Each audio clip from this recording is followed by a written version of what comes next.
Okay, so hello and welcome to A Month in Comics. I'm Dan. I'm Doug Hawkins. I'm Dan Simpson. Oh, I didn't know we were going to say informal. I apologise. Okay, well, I just don't like my name. Okay. Okay, so yeah, as I say, this is A Month in Comics, and we're going to jump right in with the cliche of talking about the other names we went through using just because we found them quite funny. So, Doug. It was just really difficult because of how many names are out there for, I think, for podcasts like this. So I know we came up with a name like that stupid one. It was just comics with an X. With an X to make it cool. The X at the end. So we were kind of like, I don't know, 2009 favourite Flavor Flav or something. But yeah, that was swiftly chucked out. What was the one that you came up with? Which is the one that was trying too hard was 4-colour commentary. Now. Right, the issues we ran into that is people not knowing what 4-colour was a reference to, or indeed colour commentary. So we decided that was too cool for the room and moved on. Bagged and Boarded was taken. That was the Stonewall one. Like, it was definitely. I remember when I texted you saying we'll do this. What should we call it? And you were like Bagged and Boarded. And it's like, yes, great. Someone else has taken it. It's that good. It's already on. And quite successful podcast as well. I don't think. Yeah. So, it's a legit one. That's for sure. And I think back issues we like the idea of as well. Yeah, went through a lot of Longbox splash page, something to do with panels. We'll call it like, I don't know, speech bubble. We're like, that is shit. And then we found one called speech bubble. No, it was word balloon. Word balloon. That was it. Yeah. And then we found one called word balloon. So sorry to the creators of word balloon. I'm sure it's great. I'm sure we'll listen and cover our market, but we did poo-poo that name before actually seeing your name. Okay. I would like to announce this isn't a podcast about naming podcasts. We do have an agenda here. Yeah. It's content. I assume kind of the reason we're here is to. I kind of wanted it to be more like a book club kind of thing, we'll go a month of the last, we'll look at comics that have been released in the last month, kind of do a little bit of a catch up, and then for the next episode, it's going to be a bit, stagnant because it is the first episode, but for the next episode, commit to what we're going to read in the next month. So, anyone listening can kind of dip in and read what we're reading. So once we have fans, they'll be able to join in and be involved. Yeah, absolutely. And if you haven't read it, maybe you go back and dip into it, or it'll get you into the run. Yeah. We'll try and do a broad view of what's happened, probably just DC and Marvel, I imagine, what's happened in the last month, but then probably go to the ones that are on our read list, I think. Yeah, we're not going to do a book on tape. We're doing a look across and then focusing on the ones we absolutely read. Yeah, to give a little bit of substance rather than just being the reviews online, and that you can follow, a month on Wikipedia or whatever it is. I mean, we just jump straight into it then, really. Like the obviously collecting Batman, so I've read, I think it came out probably about 3 weeks ago, Batman 34. Did you read it? I did, I read 34. I made a pact with myself to finish reading Death of the Family, which was a gap in my reading, before I went on to 34, because what I suspected was that it was going to pick up after that, because the whole of Zero Year was a flashback, and that's where I and your suspicions, were they correct? I believe so. I'm not really sure. It felt like a one-shot. Felt like a one-off issue. You agree? You'd call it one-shot. I'd call it a filler. First of all, it's a filler from the back of Zero Year. I mean, what were your thoughts on Zero Year? Were you a big fan of it? I was a big fan of Zero Year. It was, this is going to date exactly when I started reading comics again, but it's when I started reading comics again. Flashback seemed like the way to go. And I don't know, we go back and forth about Capulio's art. I felt it was perfect for Zero Year.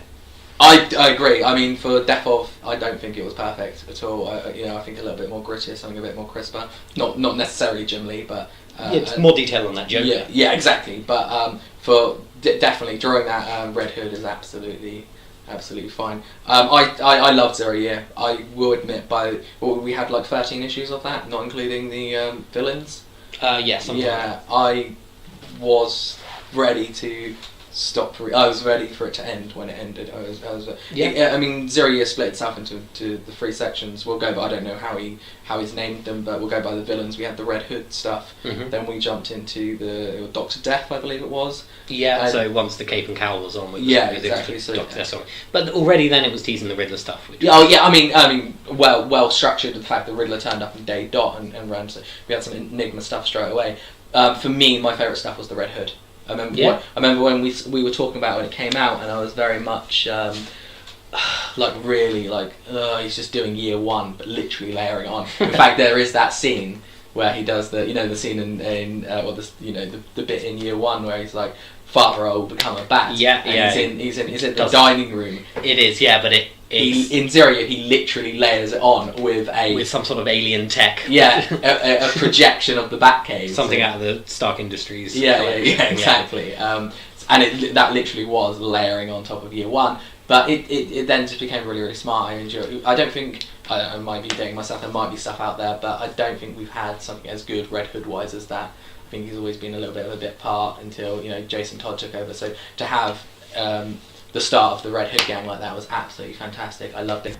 But needless to say, by the time Zero Year was ended, I was happy to get back into a modern time Batman. And so issue 34 was something I was very looking forward to see where we were going to pick it up. I assumed, not doing my research on it like I usually do, I'm usually quite ahead of the curve of where we're going for the next story. I prefer to be surprised. This time I did. I didn't. I think it may be because of the Eternal stuff has kept me busy that I didn't need to, look for the next Batman story. So issue 34 came out. I didn't know if it was going to be another story run. Like you said, it was a one shot, and I did think it was a complete filler. It's even set at the same time as Eternal, I believe. It is, because Gordon, this is what I was just flicking to the book now. It is this one. Gordon's in prison during this book, so it is overlapped with Eternal. It's Batman taking a day off from Eternal. This is my problem about having all these Gotham-based books. You got your Detective Comics and your Nightwings and your Batgirls. They're all set at the same time. Yet why are they off doing missions when something crucial is happening in the city? I find that quite weird that we're supposed to believe that the events of Eternal are happening at this moment. Yeah, I can go and pop off to find... Is it someone who's trying to kill homeless people? Is that right? Yeah, something like that. I mean, is there much to be said about this book? I understand, Capulio's not drawing it, which is different. Yeah, we get to see... Yeah... That's better for this debate. book. Because it's very gritty and it's very dark and it's showing the darker side of Gotham. But I just feel like in one shots, is there something better you could do? Yeah, probably. The other one I read, we're going to go jump to the other side of the enemy. Guardians of the Galaxy from Marvel, issue 17. You read it as well, I did read it as well, yeah. That's where we overlap. That is okay. Cool. First of all, having to flip through it to remind myself of what happened. Not a lot will be my first review of that. First of all, to kick things off as we did with Batman. Did you see the film? Did you enjoy the film? Yes, I saw the film. I love the film. I've seen it 3 times. I've also went to see it 3 times. Yeah, different occasions to you, but and we managed to go to cinema to see it 3 times. Really happy with it. You and I both picked up the book from issue 1 when they announced. The film was coming. Yeah, we jumped on that bandwagon pretty hard. So we could pretend that I've been reading it for years, which we had been. I mean, I believe Marvel Comics were a bit shocked when the film was announced because it was like, we haven't made a book since the 80s of the Guardians of the Galaxy shit. We better get some people on that. Yeah, Marvel are letting the films lead the way. There's no question. At the very least, whenever a film does something different, they will create a new continuity for that to be the case. Mm-hmm. I know, not reading the Captain Marvel books, but I know that she's dating Iron Patriot, and Iron Patriot they're doing in Marvel at the moment is a repainted War Machine with. Oh, so they're not going down the Norman Osborn route? No, it's not that. No, good guy from the beginning. It's just a new paint job on the War Machine. Now, let's just to clarify this: is that the Marvel now, because it's kind of almost 2 brands now, isn't it? We've got Marvel, the normal run, so we've got our Amazing Spider-Man, who don't get me started on who's I assume Peter Parker's back as Spider-Man now. I can't keep up. I'm literally like Jameson. I do not know who's under that mask at the moment. It's absolute pain in the ass. And then they do the Marvel now, which is kind of like their cake and eat it on the reboot, I believe. Is that? It is. It's not the New 52. They didn't have the reset button wasn't pressed. It wasn't. No, they didn't commit. But yeah, Marvel Now is it's a label they slap on whenever they want to start a new universe. Mm. As far as I can tell, the difference between that and other Marvel universes is there's been no crossover. So Marvel Now is never going to intersect with anything that isn't Marvel Now. So let's take the Iron Patriot idea. In Marvel Now, it's it is ready. However, if I pick up, I don't know, Amazing Spider-Man, number 790, whatever they're up to, or I pick up Cap, I may find the Norman Osborn Iron Patriot if someone wants to do that story. If anyone's doing Iron Patriot, they'll be doing that. Okay. So it's almost like a Marvel Now is essentially like their Ultimate reboot. Yeah, Marvel's mantra is every comic someone's first comic, and their entire ethos is built around new buyers. I think DC are more focused on. Obviously, a reboot was planned to bring new readers in, but DC tried to keep something else going. DC was like, this is where your trainers get on now. Yeah, absolutely. Whereas Marvel always, I mean, there'll be 10 new issue ones of something that you thought was already on only got rebooted last year. There's a new Guardians issue 1. I actually picked that up. That was put in my put by list. So it's like, mine too. I removed it. That one actually feels very much like the film. In fact, it feels like, the film introduces Groot and Rocket running around with their guns, trying to find some sort of bounty hunters. Yeah, find their bounty. That's essentially what that issue was. Yeah. It was just the two of them finding their bounty, and that kind of shows kind of clarifies what you're saying about films leading the way. It feels like they did it twice. It's like, Guardians is getting a film. Let's get a new comic out there. Guardians has a film. Let's get a new comic out. Absolutely, it's they did it twice, and I don't understand that level of reboot. No, I don't see the purpose. But if the numbers are working, more power to them, and more comics is only ever a good thing. Now, although so we'll go, like I said, been reading Guardians since issue 1. I feel James Gunn has done a better version of those characters. Not that the comic's bad, it's just it's not the definitive. I feel like people at the moment will always look at the film, this might be blasphemy, as the definitive Guardians of the Galaxy, just because those comics are a little bit fluffy, is the best way. Yeah, they're definitely they're morning cartoons. Yeah, let's tune in this week and see what's happening. And the characters are way more fleshed out in the films. They're way more enjoyable. They've got more places to go, whereas in the comics, they're archetypes. I guess there's no character to them. Being Quill, arguably a little bit, and I'm looking at the cover of this one now. He looks exactly like he did in the film, and I'm trying to remember whether he did in issue 1. How much are the films going to bleed into the comics, and is this? I can't remember. I remember us like when it first came out, and we were like, oh, look at the. We looked at the way it was drawn in the 80s, and we were like, or like the Star-Lord through the ages, and there was the one that looked a little bit more kind of. I don't think he does. Now I'm pretty close. As we barely touched on issue 17, which is what we should be doing. Is a monthly comic, so we should have talked about this month's comic. But I'm pretty close to putting it down. I find it quite, like I said, fluff. We got to a point in issue 16 where our Guardians have been disbanded. The Spartax have kidnapped They did that across like 5 issues. It was like an issue per character, showing them waking up in some unfortunate circumstances. Like Rocket's having the experiments done back on him again.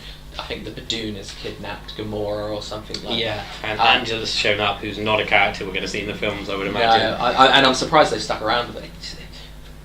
I don't know where this book is going, basically. But issue 7, so our characters have been kidnapped. Issue 17, we found each other again. Like, literally, they all get out of their hole that they're in. Peter comes and picks them up. Gang's back together. Yeah, so it just feels like, what was the point of having those? This isn't going anywhere. It just feels like, I just don't know. Yeah, I mean, it felt like, for ease on the writing staff, they took, because there are 5 characters, they went, okay, let's just tell 5 really, really short stories. And that'll be much easier. And this is just the end of that particular run. They wanted to give each character their own moment in the spotlight. I think we're talking. Maybe it wasn't handled as well as it could have. I'm just trying to remember this. So I think around issue 9, we were going somewhere with Guardians of the Galaxy. There was a tear in time. Thanos. Yeah, Thanos was there. Thanos is back in. So this issue 18. Now skipping completely over 17 apparently, will be Original Sin, the start of Original Sin, which is a worldwide event, much more in keeping with what DC tends to do. And so Guardians of the Galaxy issue 18 is going to be, looks like, just in the previews I flipped through online, going to be a Thanos-based one, is picking up that tearing reality stuff. Hopefully there's not going to be another multiverse thing crossing over Marvel now with the regular Marvel universe. I'll tell you what I'll do then. So you're saying it's going to get back on track with 18? I think so, yeah. I'll commit to reading 18. I'm going to go to 20, and regardless going to swap to digital, because the art style in all these Marvel Now books feel like they need to be on a big shiny screen. They look drawn on computers, I'm sure they are. I'm sure a lot of the DC stuff is too, but it just is really evident in these. And yeah, it's not my favourite book. It's not going to be the jewel of my collection. I'm happy for it to be on my iPad. If it seems like we're not covering issue 17, you're wrong. We in fact have. Literally nothing happens. Nothing happens. There's a couple of funny moments between Angela and Gamora where they're annihilating the Badoon planet on their own. But it's literally it's almost 4 or 5 mini stories about them escaping, or in Rocket's case, just appearing in a spaceship. And yeah, it's literally just, let's get this issue out of the way so they can all be on the same team again, and we can start going somewhere else. Yeah, I mean, Captain Marvel's I'm just hanging around. flicking through it right cool. now. They literally changed artists halfway through. They did, yeah. I just spotted that. Groot was on some kind of desert planet. I don't know whether we even established that. It was a long time ago since I picked up issue 16, so I wouldn't like to commit either way. But yeah, okay, so yeah, Original Sin is the next one. Interesting side note, you mentioned the Badoon. I don't know if you know this, but there's some characters in the film that are very Badoon-like. Not referred to as the Badoon and not mentioned as the Badoon in the credits. Yeah, I picked up on that. It's because the Badoon is first showed up in a Fantastic Four comic, well, a Silver Surfer comic, so therefore Fox owned the rights to the Badoon. So, okay, because Rocket first shows up in a Hulk comic. But Hulk is now owned by Marvel, so that's absolutely fair again, yeah. where Fox still owned Fantastic Four and Silver Surfer, so the Badoon is theirs. I feel that Guardians is the perfect example of like the comic just flies by, like it kind of like it just gets away with it. At first, I think it's issue 2 I really loved. It felt like I'm reading Star Wars. This is awesome. Yeah, issue 0. We both went back and found later. Oh, it took us ages to find. Yeah, it was a hunt. Those treasure hunts are always brilliant, though. Go to cons, try and find that one. Try and find them. Find that book. Both got them sat in our collections. Yeah, absolutely. That's probably the better one because we focus on Quill. We get like that first scene of the film. We get a different version of that for the 25 pages. Yeah. That's probably the best one, actually, isn't it? Just because it is just a Quill heavy story. Yeah. But is this just because we're huge Firefly fans? I think that's it. Yeah. We're now out of the stuff you've read for this week's book club. So what have you got for this book club section? Okay, I'm gonna keep this brief because it's Aquaman and the Others. Ooh, Aquaman, yeah. So not even Aquaman. Not even just Aquaman. It's Aquaman and the Others. Are you going to explain why? Are you going to explain why it's just not Aquaman yet? Okay, the reason I'm not going to be doing Aquaman on a month in comics is because I'm picking them up in the trade paperbacks. I like doing it that way with Aquaman because some of the best stuff that's happened with him in the New 52 has been when he's crossed over with the Justice League. You get to see him beating the crap out of Superman because Aquaman can do that to children. Only up to issue 5 on this, Aquaman and the Others, which, as I was about to say, is the most cop-out superhero team name ever. Really? Oh, that's just as a name. Aquaman and the Others. The rest. Didn't I dip into... correct me, am I wrong? They come up in the main Aquaman run, which I've been lending you. Yes, no, that was what I was going to say. I'm pretty sure I read issue 1 of Aquaman and the Others. Isn't the Others a name of a... Isn't that the name of the group before Aquaman came? Like, yeah, isn't it like it was they were the Others, and that was before Aquaman donned his sparkly gold shirt and Red Hood seahorse. It's like Red Hood and the Outlaws or something like that. They're a team on their own, I believe. They were a team on their own, yeah. Okay, so brief overview of the Aquaman and the Others story because it's not as out there in the world as the Batman stuff is. We can't rely on you to have all read it. Short version, Aquaman and the Others consists of Aquaman and his band of merry men, all of whom have an Atlantean artifact of some description. I believe this is new to the New 52 storyline, that the trident is not the only thing made of Atlantean gold.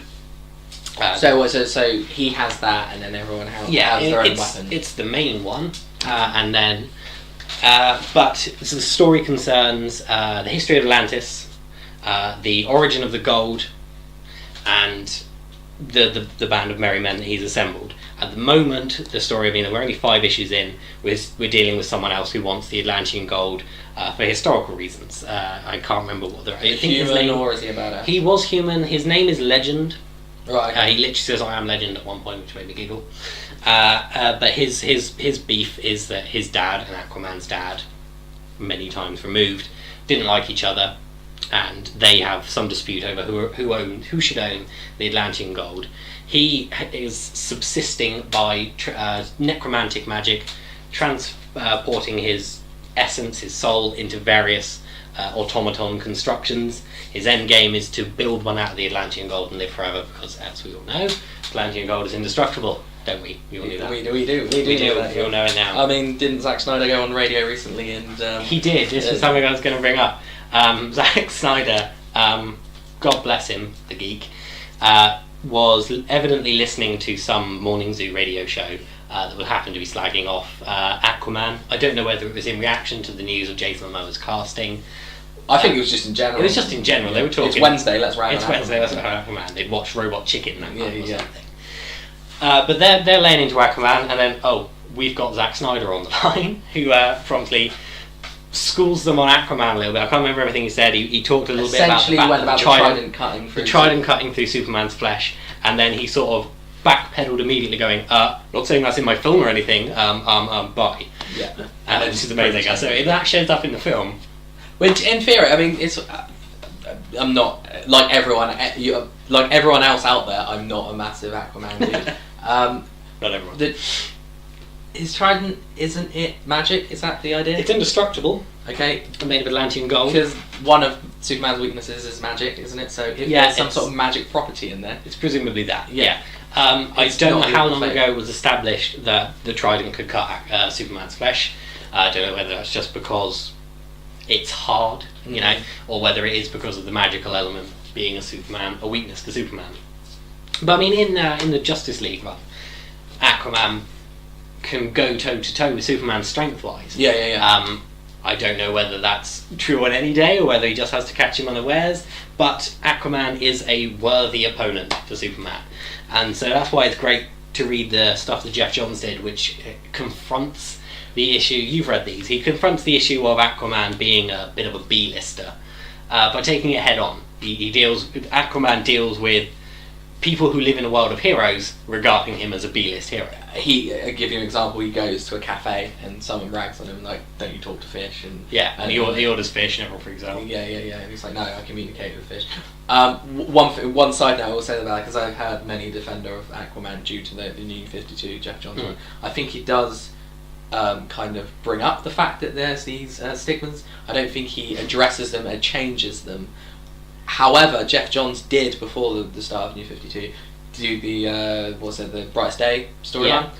Aquaman featured heavily and was fucking badass. Absolutely. That is the one that I point to people. It's almost like Gods Among Us, isn't it? It's like that level of just like a badass god of another world. Now, so we're on issue 5. You said you're on issue 5. We're on issue 5. I think this is a bit of an interview where I'll ask you about this because I haven't read this. So, right, easy for me to sell Batman to someone. Okay, Gotham, Dark Knight. It's fighting criminals left and right, kicking people's asses. That works because as Christopher Nolan showed us with the I don't know how to describe it, kind of the gangster style world, the gritty, people can get behind that, a little bit of a vigilante. Yeah. A lot of the words you just mentioned when you were discussing the book, it's kind of very like otherworldly and magical. Yeah. Does it still grab your attention in that same? It does. It grabs different parts of your attention though. Okay, so Aquaman and the Others in particular, unquestionably a spin-off. This is like Robin having his own book. It's very enjoyable because if you really connected with the Others characters who are brilliant because there's no unifying factor. They're not wearing a uniform. Mm-hmm. They just are a group of heroes that Aquaman happened across and was with when he found the Atlantean artifacts, and that's what binds them. Kind of goes down the Hancock route of if the artifacts are apart for too long, they start to lose their power. Right. So they've got a reason to be together. If I was going to start Aquaman with you, it would be by talking about why I got into Aquaman in the first place. The myths and legends and stories that I loved as a kid were about big, giant sea monsters. Just unfathomably enormous things that live under sea, krakens, sea serpents, things that you can't even imagine existing on land because they'd be too big. They couldn't exist under their own weight. And Aquaman is a character who can enter that world and control those creatures. And that's where the appeal is for me. Quick side note, film would be a great thing for you. Absolutely. What else have you been reading this month? What else have I been reading? I have been reading The Punisher. Okay. Now, part of the Marvel Now. Yes, also about Marvel so Now. What issue are we on? We are on issue 9 of The Punisher.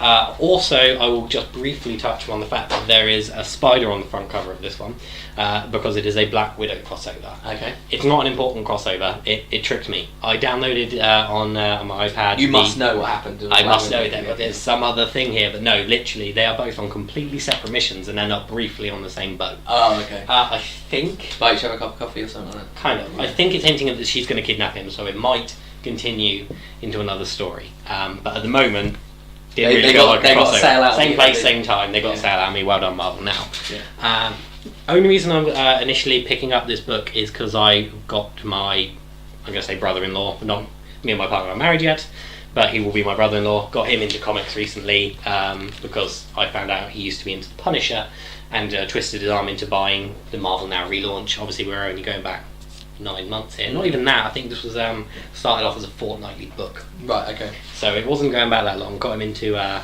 convinced him to buy issue 1. He loved it, stuck with it. It's Frank Castle, now moved to LA because New York's way too full of superheroes. Right, he's not needed. He's not needed, no. And he, to be honest, doesn't like the attention. This is something I like that they've stuck with this Punisher, is that he doesn't play well with others, particularly super others. One of my favourite Punisher moments of all time is in the Civil War. Civil War book, where he wanders in to Captain America and the people on his side of the fence. If you don't know Civil War, it's a story about the Marvel superheroes going to war with themselves over whether or not identity should be made public. Captain America is on the side of giving people the freedom. Incredibles is the best way to describe it. Yeah, like the Incredibles. Well, they always had to, or Watchmen, where they have to unmask in that kind of... Yeah, or Dark Knight Returns. Yeah. Actually, no, they just wanted them off the street. Yeah. But they wanted registered superheroes, so Tony Stark, very into that.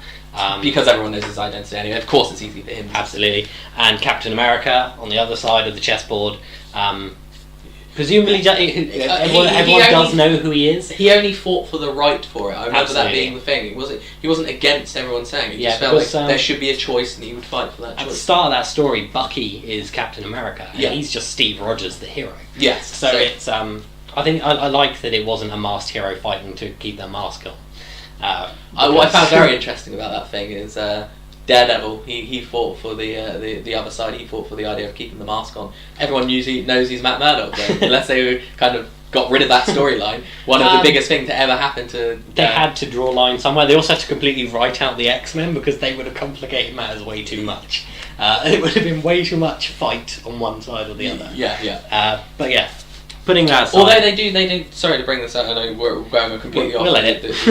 The Punisher. Didn't they then bring that up when it came to Avengers versus X-Men? It's like, dude, join in. And it's like, you didn't help with the Civil War, so we're not going to help with your. I really like the idea of that kept touch with it. I mean, and it was a necessary maneuver and quite an easy one to make because they just went, not our fight. Yeah. And going back to when they asked them to help, they were asking the Avengers, where were you when Sentinels were trying to track down mutants and register them? Yeah, exactly. Yeah, same thing. Yeah. So it just kept going. So Punisher decides to join forces very briefly with Captain America's team because in a needs must sort of time, a couple of supervillains show up and Punisher's very much a Mr. Black and White character, and as soon as the villains walk in, I can't remember who they are, they're kind of Z-listers. I think one of them is a Jackal, I remember that. Okay, yeah, Z-list. But he just immediately cuts them to pieces with a machine gun, because that's what the Punisher would do. I remember the team being like, what the fuck? When Captain America beats the shit out of him. It's one of my favourite moments in that entire comic, not just Punisher moments. So, although Jackal is a Z-lister, I imagine there will be a film out next year of him that will gross $1 billion. Because that's what we do now. That's what Marvel does, scrapes the barrel and makes gold out of it. Yeah, they have been spinning shit into gold. So this Punisher's kept that mentality. They haven't tried to give him a new moral agenda. He just wants to kill bad guys and really viciously puts them down, So that's why occasionally I guess they have to throw in a superhero. As with Black Widow, I guess, in this one, make him answerable to the Avengers. So I'll be interested to see where that goes. Up to now, he has fought a mob type gang, perfect. So it's just gangsters, basically. It's gangsters, but then Electro. Can I talk about when that happened? Yes, you can, and you would be right. Was it the month that Fox dropped Amazing Spider-Man? I don't know whether I could pin it down to being exactly that month. And in this run's defence, there was the buzz, covers, all the way through had like an electroshock theme to them, so they were definitely always going to do it. Yeah.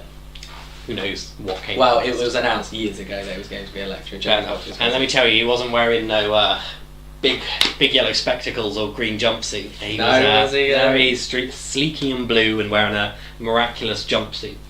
Okay. So it's as we were saying before, it's very much slightly, keep in line with keep in line. I wonder how but they away can with do that in the Marvel now. Yeah, that's what it's for, isn't it? That's kind of what it's for. It's keeping it mainstream and keeping it open to new readers. As you know, I hope we convince a few new readers. I don't think we sold Guardians very well, but let's hope we pick up. Go and see the film, kids. Go and see the film. Yeah. Is that you done on Punisher? I'm done on Punisher. So yeah, he fought some gangs, fought some supervillain, which kind of felt wrong. Fighting Crossbones at the moment, which I think is an old school Punisher villain. Okay. Similar costume. It's usually the tip off. Yeah. But yeah, it's cool. He's it feels kind of sometimes like you're reading an army comic, as opposed to a superhero comic, which is kind of, I guess, how that character should feel. How does the quality hold up? Is it quality of writing, art? Well, both basically. But the writing, does it feel a little bit wishy-washy or? No, it's not gold. What they've given him is kind of a Batman monologue. Okay. And in where he's a solo hero, just talking to himself a lot. Yeah. A lot of. What's quite fun is that he uses a lot of military shorthand, and they'll throw a little star up and an exclamation in the corner, which just reminds me of the sort of Stan Lee direct address things. And, or the this happened in issue 4 of Fantastic Four. Absolutely, there's been a couple of those, that sort of thing, and you know it makes mention of the stuff like I know this group of bad guys have got a nuke, they're going to take out LA. All the superheroes are tied up doing something else. This is too big for the heroes, too small for the cops. Perfect for me. That's almost a direct quote from one of the issues, and so it's doing a very good job of finding the right issues for the right hero. Okay. Which is, with a vigilante comic, half the battle. No, it's basically from your read list, which is a lot bigger than mine. You did, what was that, 2 DC and 2 Marvel? Yes. Happened to land that way. Which one won this month? We're doing a DC versus a Marvel. Batman always wins. Okay, so the other thing we're both reading that we're not going to touch on right now is Batman Eternal, which we've referenced a few times. I think it's just too big a job. I think we need to dedicate some time. It is for those of you who don't know, as I didn't when I put it on my pickup list of Forbidden Planet, it is a weekly comic. That means that once a month when we go on the second Wednesday of every month to pick up our comics, I'm picking up 4 or 5 of these things, and they're eating me alive. Financially or time? Both. Yeah. Yeah, I mean, I was, like I said, didn't know when I put them on the list, so when I showed up for that first batch, and you're like, I was a little frightened. I mean, just to clarify, it was to celebrate the 75 years of Batman, wasn't it? Yeah, it was. I remember there was a lot of thing when, Superman, it just fell this way, but everyone kind of celebrated it this way, was the fact that last year, 2013, was Superman's 75th year, and they had Man of Steel come out for it, so that was its big celebration. The next year, 2014, being Batman's 75th year anniversary, no film. I remember people at the beginning of the year felt a little bit hard done by as Batman fans, like we're not getting the same treatment, because it was sold in this way of like, wow, you get the Arkham Knight game, and you get this, and you get that. Yeah. I feel now with Eternal, reading it. Well, hell, we'll touch on it next month. Yeah. Next month. Okay. It was Unchained. Was that a 75th anniversary? Yes, that was, of course. Yeah, the Unchained storyline as well. I'll tell you what we'll do, actually, which will be interesting. Next month, we'll commit to it. If you want to do a roundup of what's happened in Eternal so far, and Unchained is still going on, Superman Unchained, I will do a roundup of Unchained. Yeah, we can do that. I mean, okay, so Eternal, up to 19 now, 20, possibly back. When we pick it up tomorrow, it's going to be about 24. How many is Unchained up to? 7? 7. I don't know even know what the release is on Unchained. I think it's like once every 4 months. Okay, so either mine will be abridged or it's going to be a one-sided episode. Yeah. We could do abridged, I think. We just talk about how much we like it rather than the details of the story. Plus we're both reading it. I'm a little bit behind you than you. Yeah. So I can help out with that, yeah. So yeah, that's fine. Well, yeah, we'll definitely do that. So if anyone by next month has listened to this and are reading either of those, that's something that we can all commit to. You'll know that. That's the book club element. I was going to say, let's say, just to confirm, the book club element will probably be the things what are you picking up on a regular basis? I will be picking up Guardians. I said I'd commit to Guardians 18, Batman Future's End, because issue 35 doesn't come out until next month, so I can explain the gap. We'll do Eternal. We'll do the Superman Unchained. And I'll tell you what else I do, as we've got the big Eternals to do. As it is Batman's 75th year, once a month we'll do one of their big books. I don't know if you've seen... A Marvel or DC big book? A DC big book. I don't know if you've seen, but if you pick up any issue of Batman at the moment, 75 years, read these graphic novels. We'll go through them. So I'll tell you what I'll do a something on, for everyone to listen to. I'll do my review or my roundup of Earth 1. We'll start off with Earth 1, but then we'll go through and we'll do our Hush, and we'll do our fantastic. The Dark Knight Returns. The Owls books. We'll go through them individually and took off. So that will be the one that I'll do next month. Yeah. So just so you're up to speed on both of what we're picking up every month. In addition to Punisher, Aquaman, and the others, and the same ones as Doug, Batman and Guardians. I'm also picking up, I think the only other thing is Batman 66 meets the Green Hornet, the 6-issue run by Kevin Smith and Ralph Garman. We can touch on that next month. We probably should, and particularly as it is very much the world of podcast, we'll talk a little bit about that. Yeah. And just what's to say, it's Batman 66 style, there's not a whole lot of depth. I've dipped in, but they're having a lot of fun with the right. Absolutely, and which also means we get to talk about Adam West Batman as well. Okay, briefly off comments, I just wanted to touch on a few things, kind of probably going to date the podcast with the news that I'll be announcing, but just wanted to get your comic book news, kind of just update things that you may or may not know that's happened in the last couple of weeks, and essentially your opinion on thumbs up or thumbs down, essentially. So big news: Dwayne "The Rock" Johnson has been cast as Black Adam in the new Shazam film. Happy? Yes, I'm happy. Mainly because about 2, maybe 3 years ago, when The Rock was initially in talks with, it was leaked or rumoured at the time, may not even have been true at the time, that he was going in and talking to DC about some project. Immediately, the internet was plastered with images of him as Black Adam. It was ha ha ha ha. Yeah, it was like a joke, but it's also kind of that looks right. That looks good. I'm not a big enough Shazam fan to know the correct lineage for Black Adam. I don't think he's the right race. Not that there is a wrong race. No. I believe in the same. Okay, just throwing out there in movie logic, in a world where you can cast him as the Scorpion King, you can cast him as Black Adam. Because Black Adam is a Egyptian version of Shazam or Captain Marvel. We should stop saying Shazam. That really annoys me. He is Captain Marvel. It's the games and things like that have gotten us saying Shazam because. Well, obviously, there's an issue with a DC character called Captain Marvel. We don't need to talk down. But so he is kind of like, I believe he's the Captain Marvel that's gone wrong. Was given the power first, and yeah. I mean, I started looking into him. My first exposure probably to him was the Injustice game. Okay. Exactly the same powers as Shazam. Called Black Adam. Was all I knew initially. Read into him a little bit. Not much more to tell. That's basically the situation. Exactly. Similar origins. Same power. I don't remember whether he has a young person counterpart like Billy with Captain Marvel. The one thing that has come out of this, which I may have been naive thinking this before, and people might be out there being like, of course that was the case, why do you not know? Because of the announcement of this, they kind of did a roundup on the Shazam film. I did not know, although being distributed by Warner Brothers, it's actually been given to New Line and will not be, so New Line will be making the film and it will not be part of the DCU. Yeah, this did surprise me because we had a little leaked list a while ago. I'll do them order. So we did Superman, Batman, or Batman, Superman. Mm-hmm. Now called Dawn of Justice. The film we know. Then the next one will be the Shazam film, which was okay. Then the Sandman film, which everyone talked about.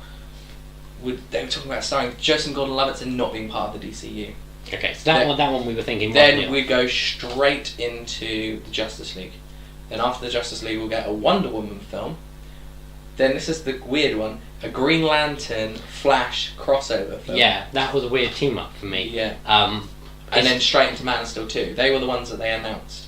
Yeah, I mean Green Lantern and Flash do spend plenty of time together, but has obvious team ups for Green Lantern go, and let's all hope and pray, people, that they don't use Ryan Reynolds again.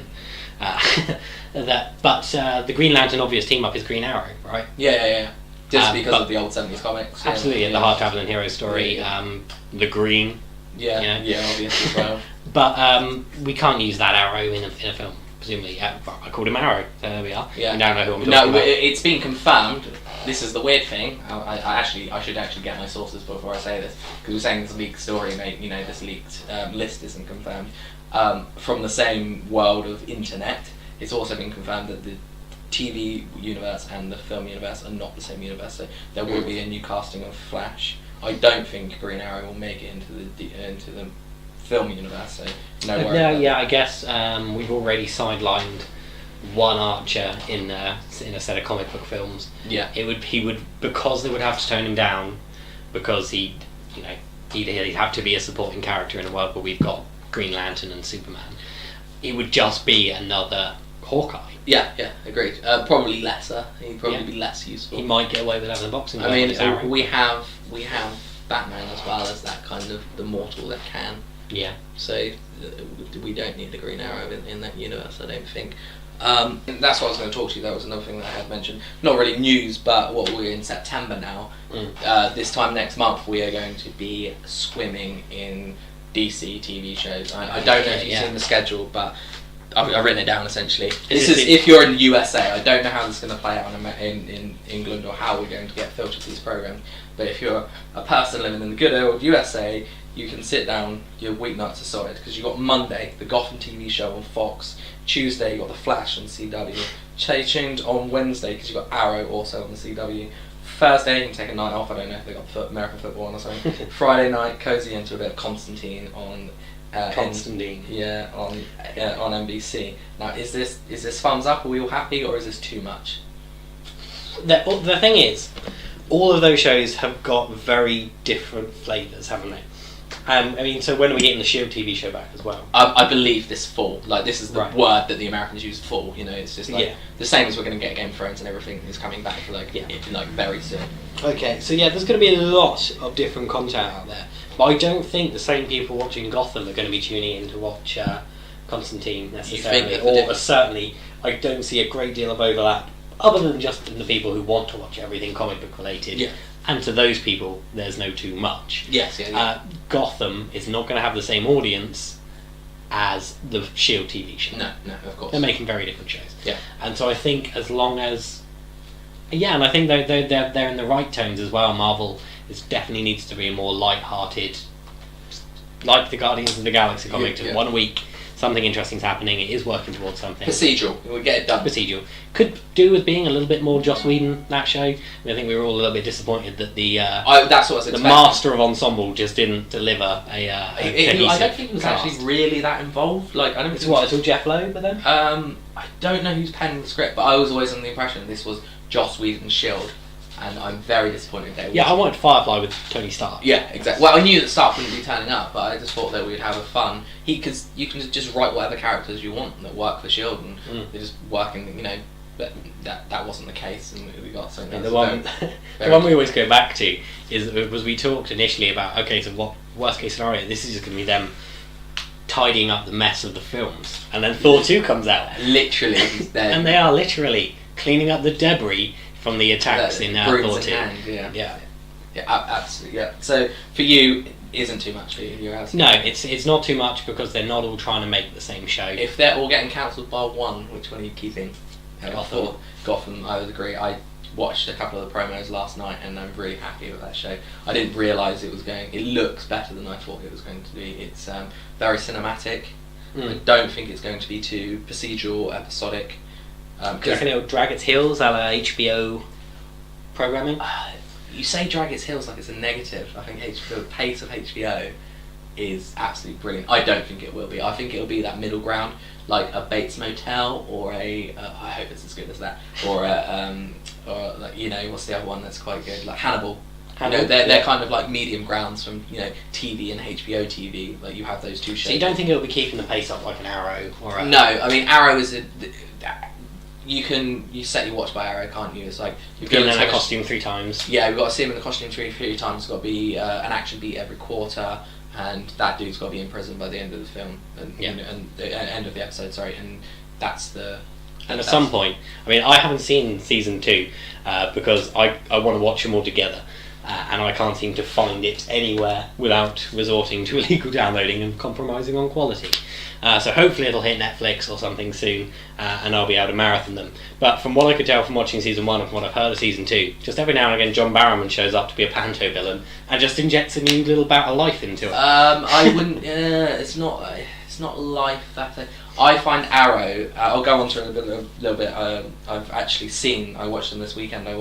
Managed to get hold of the Flash pilot and Constantine pilot, so I will go into that. But as one of my criticisms of Flash, minor one, but it's a big one in Arrow, is it's very melodramatic. It is very and Barrowman is the biggest problem of that. Like, he literally he's an estranged father to one of the characters, and it's very very EastEnders. I mean, no spoilers because you haven't seen it, but the last episode of Arrow season 2, there is a scene where someone announces their love for someone in a very OC kind of way, and then the very next scene, someone is told by a third party that is, congratulations, you're going to have a child, your girlfriend is pregnant. And it's like, what am I watching? Is this EastEnders? I understand, Smallville was like that, but Smallville, they were teenagers, so it needed to have teen angst, and there's nothing more important than my love for Lana Lang. Arrow, he's got shit going on. He needs to. He's a busy man. Yeah. Yeah. He doesn't need to be getting into these. I mean, the worst version of that is, I think it's in season 1. There's a bit where his mum's in hospital. Yeah. And he spends the whole episode worrying about his mum in hospital and having arguments with his sister about supporting them. At this point, as an audience member, she is our key villain. We hate her. Yeah. But because she lost track of its dramatic irony. Yeah. And that is the problem. It's just I'm wasting so much time. On the plus side, though, then I get characters that I'll never thought I'd see in a million years live action. Like when Deadshot first came on, and what a brilliant on-screen adaptation of Deadshot as well, without having to do the full sort of hyper-technical costume. Yeah. It felt so perfectly pitched for that program in a world where Green Arrow is Arrow. I get to see very toned down versions of the Royal Flush Gang and Suicide Squad. The Royal Flush Gang. I mean, obviously a very highly adapted set of characters. They're never the same twice. No. Sometimes they're flying around on big magic cards. They've been versions of them in every animated TV Batman show. Mm-hmm. So yeah, no problem adapting them. They really went, I'm not going to say off the rails, but just in a completely different direction with them in the Arrow TV show. Again, I won't drop spoilers, but the aesthetic of them is that they're just a family of criminals. Yeah. They wear hockey masks with decals of playing cards on them. And I thought that is what a brilliant way to put. I mean, that could show up in a Nolan film. Yeah. I think that's maybe the tone that they were going for. But even the Clock King, a character I absolutely love, shows up in season 2. Way. Yeah, he's in season 2. A character you absolutely love is the Clock King. Yeah, I think he's a really mainly because of it's one of my favourite episodes in the animated series. Okay. Batman the animated series. I really love that episode. Again, because that's a character that can be outrageous. I remember seeing him Brave and the Bold. I mean, episode 1 of Brave and the Bold. The episode 1 is a Blue Beetle episode, but it always starts in that brilliant kind of here's a third act of a story we're never going to show you. The Indiana Jones beginning. And he's teamed up with Green Arrow or Green Lantern. It's Arrow, I believe. Yeah. Arrow, and they're taking out the Clock King in some big death trap. And he's ridiculous. He is ludicrous. Yeah, but the way he's done in the animated series is not so ludicrous, and in Arrow, even less so. And I believe he will be showing up in about episode 4 or 5 of The Flash. So they're going to be crossing over those villains quite regularly. So like I said, I have seen the pilots of Flash and Constantine. Flash, I actually was really quite happy.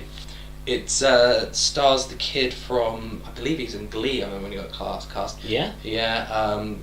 Grant Gustin or something like that. His name is. This is Arrow. Not Arrow. This is Flash. This is, and we've got our Barry Allen. We're going with. Okay, so it's Barry Allen. We're going with the Barry Allen. So is he? So he's shown up in the Arrow TV show. I've not seen it season 2, so I don't know. Yeah. Is he quick-witted and charming? Yeah. Right. This is He's charming and he's relatively. He does the best way to describe it is he does his best Andrew Garfield impression. It's is like a goofy American. Little bit wet. You know what I mean? Wet, okay. Yeah, a little bit. Easily upset by. Like an American Hugh Grant. Yeah, So how's I haven't seen any footage yet, barring not even a trailer actually. I don't think, but the fast movement. Right. Okay. So my fears was it was going to be Sheldon from The Big Bang Theory. You know, it's just him shaking his arms and running. No, it's a little bit more sensible than that. It's not as I remember we were talking about. It could look like the way it does in Man of Steel. It's not quite that. I'll give you an example. Does it look crisp? Does it look? Yes, it looks all right. So do we see a blur or do we go with him? We go with him. Okay. So we do a bit of both, but generally we see him go.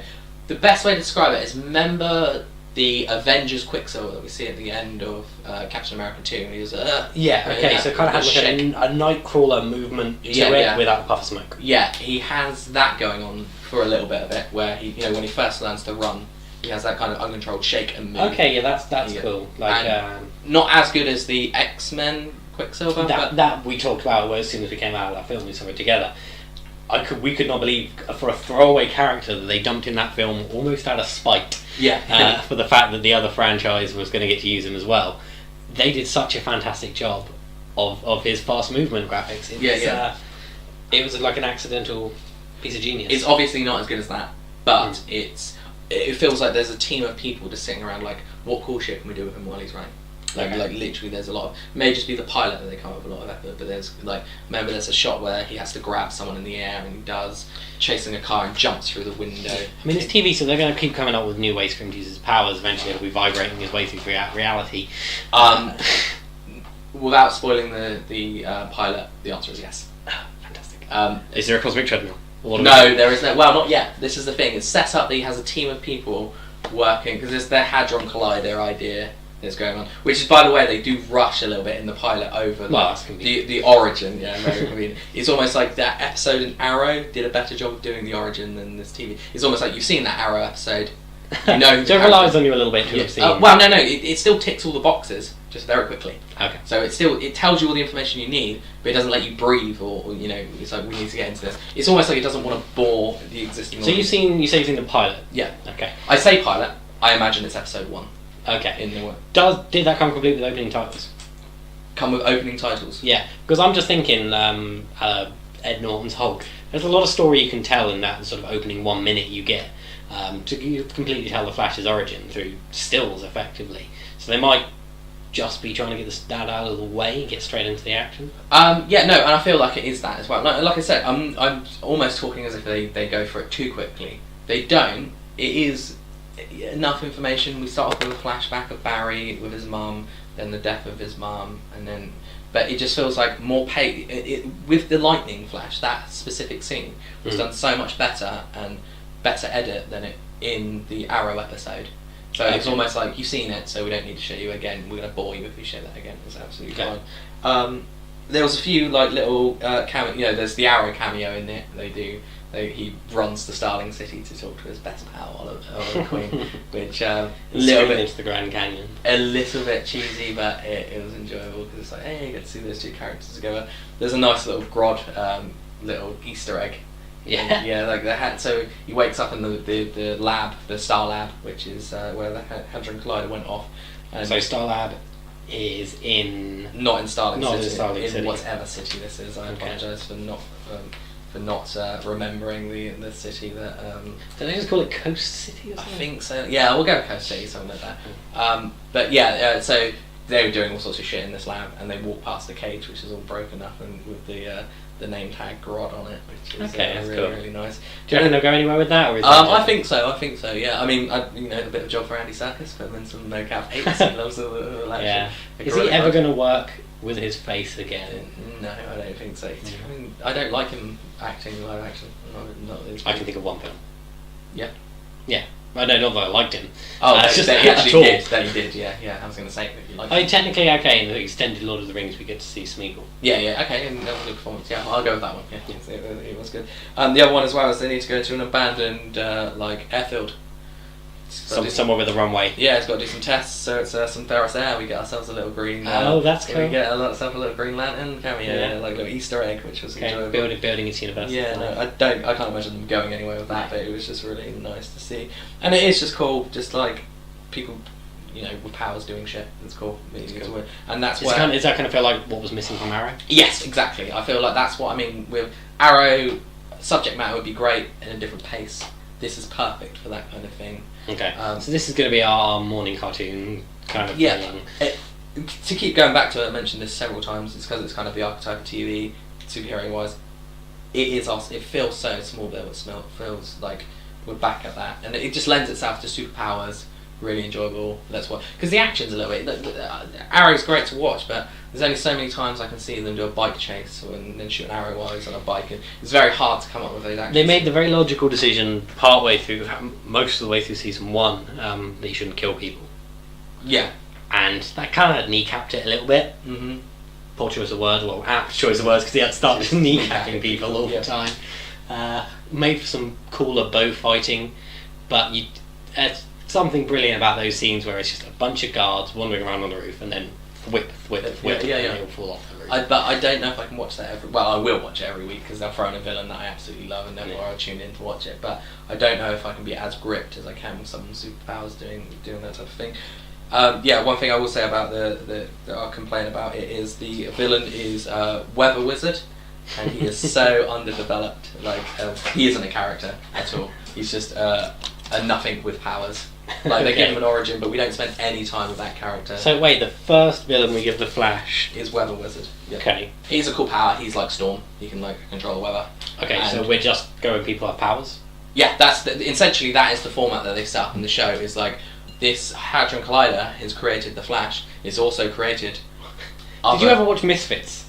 No, is that the same thing? Okay. There was it's a also storm created a bunch that gave people powers. Oh, okay. So essentially, it may have given people less responsible with powers. So as a team, because the people at Star Labs were responsible, as a team working with Flash, they're going to track down. Put him on task. Yeah. Okay, that's got legs. Yeah, I mean it's got purpose. That'll carry a lot of individual stories. Yeah, absolutely. Right, with Constantine, you do not need to be a comic book fan for Constantine. Right, it is definitely for a wider audience because it's goblins and ghouls, it's things that go bump in the night, it's exorcisms, okay, so let's run through that show a million times. Supernatural. Yep. Warehouse 13. Yep, you're ticking all the ones I've got. X-Files. It's probably the big one. Sleepy Hollow. Ooh. Because that was a show that I didn't think was going to do well and everyone's loving. Yeah, I love what I've seen. It was not what I thought it was going to be. Yeah. What else you got on that list? That was essentially they were the couple that had. Okay. Yeah. Exactly. They are supernatural. I'm not talking about Supernatural, but I'm talking about shows that are about the supernatural. Seem to be doing very well, and I think Constantine will. Brothers Grimm. Yeah. Jumping in with another. I never saw that, but yeah. No, it's just called Grimm. It is just Grimm. Yeah. But there was one called Beast as well, which is nothing to do with Beauty. Or Beastly? No, that was a film. Yeah. But there is a Beauty and the Beast thing, which is more like a Hulk story.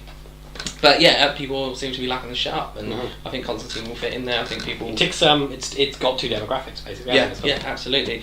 I really enjoy. I would compare it to Doctor Who, to be honest, because we have a really charming character who's never phased. Bit of a dodgy English accent. I checked out. He's Welsh. He's doing kind of a Cockney accent, but it's fine. Because correct me on my lore if I'm missing it. Based on Sting, literally the character. Oh really? Yeah, I did not.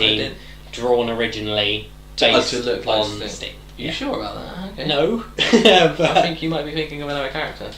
That you might want to cut because I don't think that is correct at all. You know what? I will. Fuck it.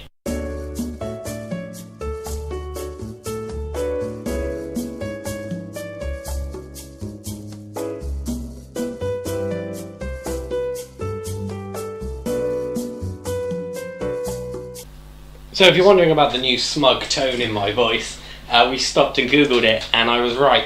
It's based on Sting, visually only, but we googled it. Wikipedia provides. Okay. Yeah. Okay, and with the British accent as well. He's a British character, so okay. doesn't look like Sting in the TV show. Unfortunately, they can get him involved. That would have been cool. Cameo would have been nice. Yeah, maybe down the line, see how successful. Like I was saying, I compare it to Doctor Who because he is a guy that his companion, obviously a young, attractive woman like you would have in Doctor Who, very out of her depth. Everything needs to be explained to her. So fuckloads of exposition dumps. That's all they do. Like an episode of Doctor Who. Do we want to take a minute out to talk about that film? I haven't seen it. You haven't seen it? No, I haven't seen it. I avoided it because of the casting? Yes, not a big Keanu Reeves fan. So can I, needless to say, it's an improvement? Oh yeah. I haven't seen your thing. You haven't seen my thing, but yeah, it's an improvement. Yeah. Because it doesn't have Keanu Reeves in it. Is that the only problem? No. Dodgy CG, weak story, flat characters, just bullshit sci-fi. Well, I suppose it's always more fantasy than sci-fi. So there's angels and demons and stuff, so you can let it go. But he enters hell through a pool of water, but he has to have his feet in a bucket of ice. I'm going to put most of the blame on Keanu Reeves. Okay. Because they take a lot of the good ideas from the comics and some new good ideas of their own and just fumble it. I can imagine then the next con we go to, well, maybe not the next one because it's in like 3 weeks' time, but the con after that we go to, Constantine will be a massive cosplay character. Yeah, because it's an easy one as well. You just scorch a suit. But I think this character is going to be, like, because of the new TV show, the guy does a really good job. He's really, really funny. Like I said, I compare it to what we see on Doctor Who, and I think you'll get that Doctor Who audience as well. You got the PG horror as well. What I mean by that is you get all your shocks without without being scared. Yeah. So you have the white eyes and the... Yeah, so I was going to say, something indicative of this particular genre is that a monster can just be anyone with contact lenses. Yeah. That's absolutely cheap to make. Absolutely. Maybe throw some CG horns or fire on them. Absolutely. Fantastic. A million different things you can do with it as well, and you're never retreading the same ground. To an extent you are, but loads and loads of scope. How long has Supernatural been going on? 9-10 seasons, something like that. It's crazy. And I'm still a huge fan. Mm-hmm. Arguably they're running out of ideas, but they've been going a really long time. Where was I going with that? So Constantine... PG horror. PG horror, right, yeah. Something else that genre does really well is that because they're supernatural monsters, something Charmed. This is going back to Charmed. They've been doing this. You kill it, it doesn't have blood, it turns into dust. Yeah. And then it fades away. And so you can have all the violence you want, but as long as there's no blood, we don't perceive it as anything being harmed. Yes. And we don't care. And so you can show your 10-year-old. Yeah, absolutely. And I think that I don't know what time this is going to be on, 8:00 on a Friday or something like that. But it's not my type of show. I probably will tune in because of the comic book tie-in. But if it was not called Constantine and the character had a different name change, I probably wouldn't be tuning in. But I know that a lot of people will, and I can see this being a very successful show over here on FX or something like that. I'm really. Essentially, this is where I'm quite shocked. Is I asked you the question about Overkill. There's four TV shows coming out in this fall. I mentioned the roster. I haven't seen Gotham, but it looks pretty good. I read a review that was saying that the pilot is too packed. I assume that was just to get everything in so everyone knows where the strands are going. This was with Gotham? Gotham, yeah. That's a big world to set. But do we have to do it? Is it a pilot though? Because I could forgive it if it was a pilot episode. But I heard it was picked up before needing a pilot, so we don't need to do everything in issue one. It feels like if they're doing that, they're pitching it to the audience. That might be the thing. Like you get one shot at trying to sell this to the audience. It's almost because it aired at Comic-Con. I know that was where I've heard most of my all the buzz from, and maybe that was it. Like packets so everyone at Comic-Con can see that we've got Poison Ivy in there. But I just feel like you could have just done a couple of characters and then introduced the other ones in episode 3 and things like that. I agree. I think that's everything covered for the day. I think so, yeah. Okay, so I kind of feel like we need more of an ender. I just think, just to confirm, because we've been waffling for ages, if I make it a very precise, definite... Okay, tune in next episode where we will discuss, and I can confirm this, we will do Batman Future's End, we will do Guardians of the Galaxy issue 18, we will do a roundup of Batman Eternal, I'll do a roundup of Superman Unchained so far, and I will also throw in a bonus, as it is the year of Batman's 75th anniversary. I will throw in, we'll discuss Earth 1. Yeah, I think that's something we're going to keep doing. We're going to keep picking up some piece of classic history. Yeah. Or DC or Marvel. We're both huge Batman fans. I think we'll do Batman for now because of this the 75 year, and then we'll move on to other classics. We'll probably touch on anything else we pick up tomorrow as well, it being our new comic book day. But until next time, I've been Dan Simpson. Doug Hawkins. Read more comics.